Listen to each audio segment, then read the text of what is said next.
সম্প্ৰদায়ৰ কোনোবা মানুহে ধৰ্ষণ কৰে তেতিয়া আমি গৰম হৈ যাওঁ, কিন্তু হিন্দু সম্প্ৰদায়ৰ যেতিয়া আপোনাৰ গেং ৰেপ হৈ যায় তেতিয়াও আমি কিন্তু মনে মনে থাকোঁ।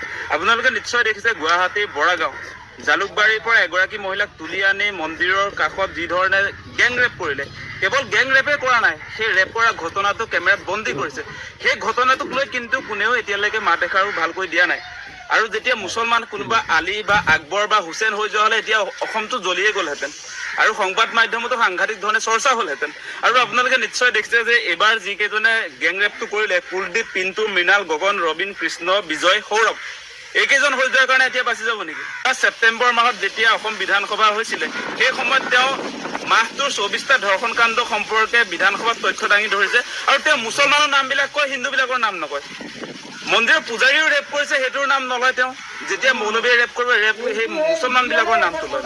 এনেকৈ আচলতে ৰেপ যিবিলাক ঘটনা হৈছে, ধৰ্ষণ কাণ্ড যিবিলাক হৈছে, ধৰ্ষণৰ ক্ষেত্ৰত কেতিয়াও হিন্দু মুছলমান কৰাটো উচিত নহয়। যেতিয়া মুছলমান সম্প্ৰদায়ৰ